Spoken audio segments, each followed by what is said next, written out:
Okay, it's 1 o'clock, so I'll call to order the Green Mountain Care Board's meeting of February 8th, 2023. Thank you everyone for joining us. Today we have one primary agenda topic, which is the 2024 Standard Qualified Health Plan designs and a potential vote. Before we get there, I wanted to hope that everyone's safe and well. I know there's been some issues at the schools, and I hope that everyone's children are safe and doing well. I know a lot of us have young kids, and so I just want to share that sentiment. I'll turn it to Susan Barrett for the Executive Director's report, and then we'll take up the minutes from January 1st. Thank you, Mr. Chair. A few brief announcements. In addition to our regularly scheduled meetings on Wednesdays at 1 p.m., next week we have a primary care advisory group meeting that starts at 5 p.m. It is via Teams with the physical location for those who can't access Teams at 144 State Street in Montpelier. I also wanted to thank our general advisory group for meeting this Monday. I believe that it was. We had a very robust discussion on some of the work that the board is doing with AHS on Act 167 of 2022. We don't have any public comment periods open except for the ongoing public comment where we're accepting any public comment regarding the next all-payer model agreement. We share those with AHS and the governor's office as they are leading the implementation of the current all-payer model and negotiations on a potential next model. So with that, I will turn it back to you, Mr. Chair. Thank you. We'll turn to the minutes from February 1st, 2023. Is there a motion to approve the minutes? I move we approve the minutes from February 1st, 2023. Second. So definitively. I like it. These must be really great minutes this week. All those in favor, please say aye. Aye. Aye. Aye. And the vote is unanimous and the minutes are approved. With that, we'll turn it over to Dana Houlihan in connection with the 2024 Standard Qualified Health Plan designs. Mr. Houlihan, how are you? Nice to see you. Good afternoon. Thank you for having us back. So today we have prepared, or I say Wakely at our direction has prepared some contextual information that we thought would be helpful for the board. This doesn't introduce any new proposals. It's really just providing a little bit more color around some of the segments of the presentation that could just use a bit more detail. So we're going to start with that and then come back to me for an overview of the January 2023 enrollment as it looks on the exchange. So Darren or Julie, I'd like to turn to you. Yeah, could you switch me to a presenter? I know we had to do that last week too, so I could share my screen. Apologies, I wrote in that. Yeah, no problem. Where's your name? Perfect, that worked. Thank you. Oh, thank you. Someone did it. Yeah, so just wanted to kind of touch on a few things from last week where we felt like we probably should have included a little more detail to provide some context to kind of what was changing with the AV calculator and what made it different this year versus kind of a typical year and how that kind of impacted decision making when putting the standard plan designs together, both this year and kind of going forward and how we think about those things. So just a quick outline. This shouldn't take long at all. So going back to the 2024 federal AV calculator, with the changes to the logic, I don't think I spent enough time on this. So the way the calculator was set up in the past was that if a plan had, say, a $3,000 deductible and a $50 copay on specialist office visits, with the deductible not applying, it would count every single specialist office visit copay towards that deductible. Not just towards the MOOP. So if you had 4 specialist office visits and then, a really big inpatient stay, you pay $200 of copays and then $2,800 of deductible. Whereas in practice, you know, every plan I've ever seen would not accrue those copays towards the deductible. You pay your $200 of copays, you'd have your stay, you'd pay $3,000 deductible. This change drove, let me see, this change increased actuarial values as calculated in the calculator because they're accruing all these copays towards deductibles, which means it hits your deductible sooner. It's a richer plan. So this year, when they kind of corrected that so that the AV calculator was in line with, you know, the way pretty much every plan actually adjudicates, that dropped AV calculator values down, you know, in some cases substantially depending on the plan. That kind of gave us this 1 year break in like the steady uptick of, you know, calculated AVs. And let's see. Yeah, I'll say this for a second. And that uptick is just due to kind of the trend in claims. So as we mentioned, you know, this year they're applying 5% medical trend, 8% pharmacy trend. So every year as these claims kind of tick up and up and up, you know, a $3,000 deductible gets more and more rich because more and more claims are over that $3,000 trend. So there's kind of that steady ratcheting up of actuarial values with the same plan design. This year we kind of get that 1 year break in it because of that change in logic. So that change, it's not anything that's impacting, you know, standard plan designs, anything that's impacting how anything would actually be implemented on the Vermont side. It's just the logic in this federal calculator has changed, which gave us a little more wiggle room kind of on a one-time basis. Okay, so then,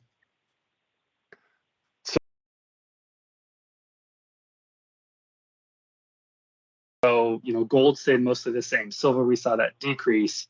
You know, we had a bunch of plans that changed kind of differently that we would normally impact. So we wanted to put a slide together of kind of what we normally actually see.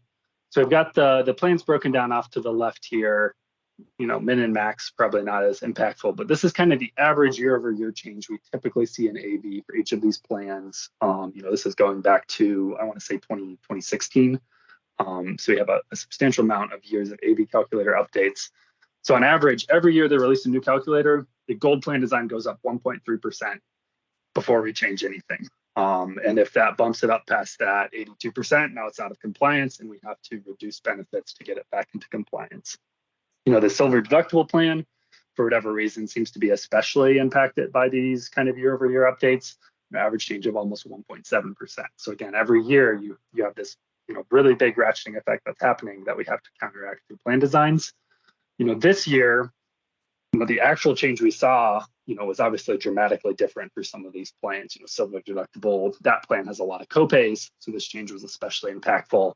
You know, the silver HDHP, you know, not a lot of copays, mostly just deductible MOOP.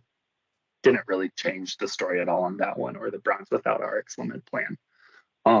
So, you know, that was definitely very helpful this year. You know, there were a couple plans where, you know, we didn't have to increase the deductible at all because we kind of had this one-time benefit of their change in logic.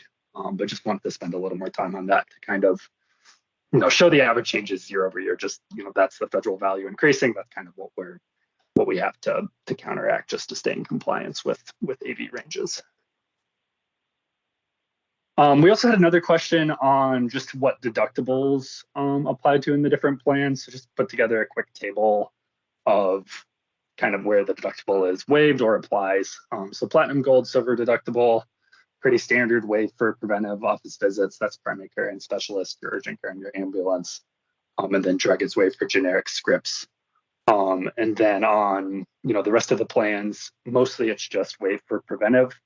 And then wellness and, you know, goes between just wellness scripts or generic scripts, wellness and generic for some of the other ones. So I think this plan design is probably the one that caused the most confusion, the bronze deductible plan with the pharmacy limit. So we have the medical deductible is only waived for preventive, but then we have all these categories that have copays. So in this case, you know, the member's responsible up to $64.50, and then between $64 and $94.50, you know, they get some of the benefit. They just have the copays instead of having, you know, the co-insurance rates. And then once they hit $94.50, obviously they're done with cost sharing. So, you know, this is definitely a somewhat confusing plan design because we have all these copays, but then, you know, on the medical side, it's only waived for preventive. And And then on the pharmacy side, it is waived for generic drugs. So just wanted to run through that kind of plan design quick because I think that one's a little confusing. Okay, so hopefully that helped kind of clear things up a little bit around the AV calculators. I know that can get very technical with kind of the updates they're doing year over year, but thought it was worth taking the time to explain that a little more and kind of show the average changes. Any questions on that? One point to add too, it's not that the deductible is waived precisely, but as of last year, remember we made the design change to have the first 3 office visits or behavioral health or medical office visits at no cost share. So that's in addition to the treatment of deductible, but for those first 3, we made that valuable addition. Just want to remind everybody of that.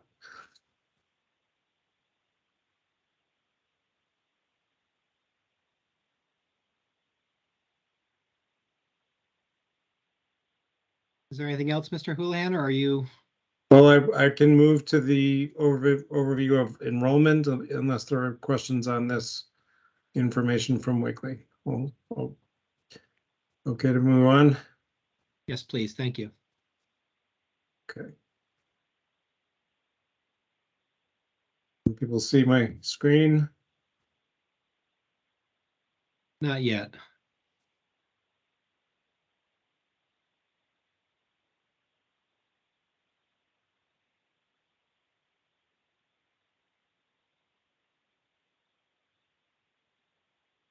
Darren, do you need to stop sharing or am I doing something wrong? I believe I did. Okay. There we go.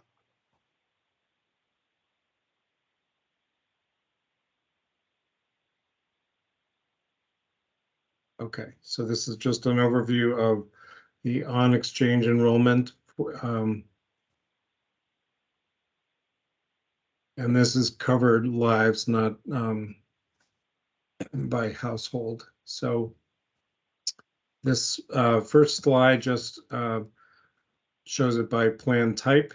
And so comparing 2022 covered lives in January to 2023, total enrollment is down about 1,000, just over. Comparing this number and this number here. So this is fairly consistent with what Addie mentioned last week, that largely we think due to people staying on Medicaid that this is down, and that sometime later in 2023 some unknown number is likely to transfer from Medicaid coverage to qualified health plans. So we'll be watching this closely to see how that changes.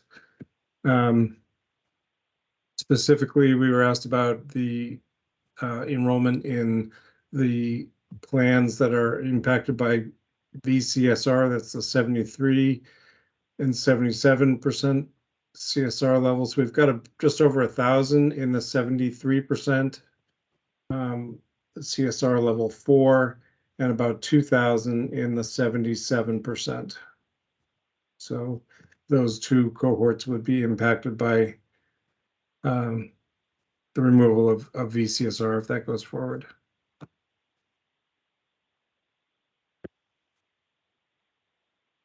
So shifting to this color chart, this focuses on the changes by metal level and plan type year over year.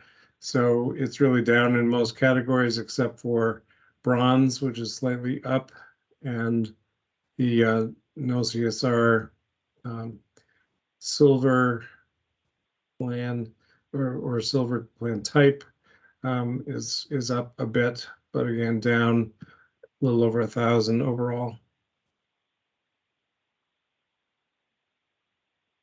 So I hope that's helpful. I really just wanted to provide that. In the next month or so, we will have the next coverage map will come out, which is a broader look at all of the enrollment across different categories, and including the small group and issuer direct enrollment. So we will certainly share that with the board.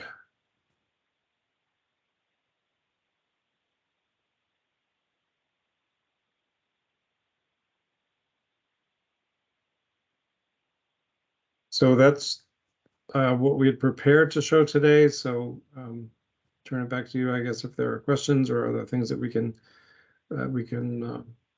provide or answer today. Great. Thank you. And I'll open it up to the board for any questions or comments from the board. Just go ahead and speak up if you have any questions or comments.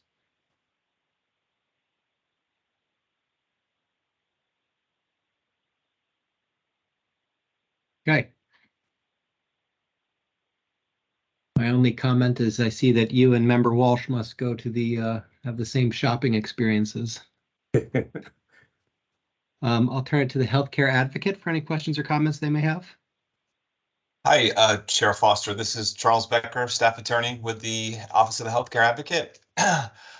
Just 3 quick points about the 2024 plan designs. First, I wanted to just say kudos to Dana Houlihan for running very efficient meetings and to the Wakely team for their clear presentations. It made making some difficult decisions a little bit easier to do. Regarding the plan adjustments, I just wanted to say that although these are really minor adjustments, we're talking about a few $100s in the deductible here, a couple $100s in the MOOP there, some copay adjustments here and there. That's really kind of cold comfort to Vermonters who, even after paying their premiums, are reluctant or even afraid to use their plans because they can't afford the cost sharing. So, even though the AV calculator limits the kinds of choices that we can make, it's still important to recognize that beyond premiums, cost sharing raises significant concerns regarding affordability and access for many Vermonters. Thought that was just an important point to make. And then third, regarding the premiums themselves, I think Wakely's modeling showed that these plan adjustments would result in premium increases of around 1%, give or take a few tenths of a percentage point. So it will be interesting to see when the rates are filed in May, whether the rate increases are closer to historical norms or whether we again see double-digit increases like we saw last year. And I'm sure we can hopefully all assume that it will, hope that it will be the former. And that's really all I wanted to say on behalf of the HCA. And so thank you for giving us the opportunity to comment today, Chair Foster. Thank you. And Mr. Becker, on the affordability piece, does your website have some resources about the impacts of affordability and people's ability to pay the cost sharing components of these? I think I've been on there and seen some materials. I'm not sure quite off the bat if we do have any of those resources. Let me take a look for you and get back to you if I can. Okay, yeah, no, great, of course. Thank you very much. I appreciate it. And with that, I'll open it up to public comment. Please use the raise your hand function. I'll call on folks in the order in which their hands are raised.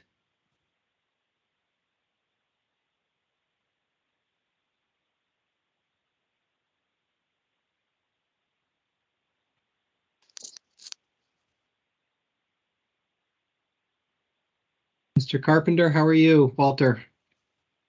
Hey, Owen.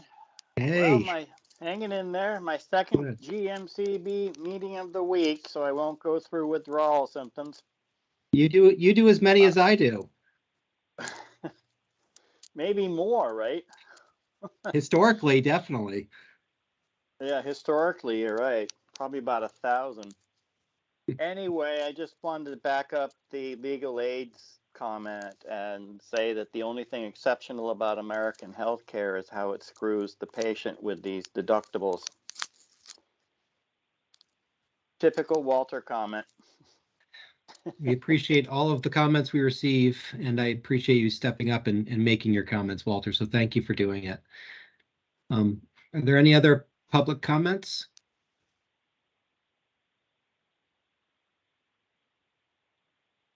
Okay. Hearing none, I'll move, and I move to approve the 2024 qualified health plan designs as presented by the Department of Vermont Health Access.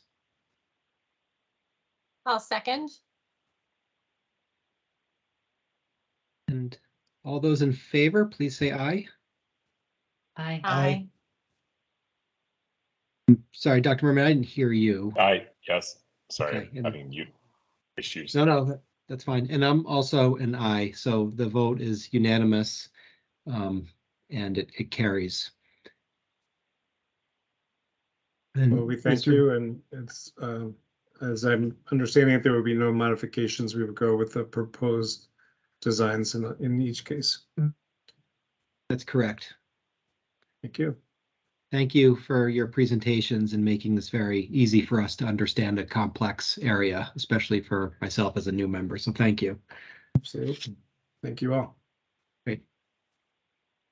And with that, we'll turn to any new business? Old business? And is there a motion to adjourn? So moved. Second. All those in favor? Bye. Aye. And the motion carries. Everyone have a nice day. Thank you very much. Thank you.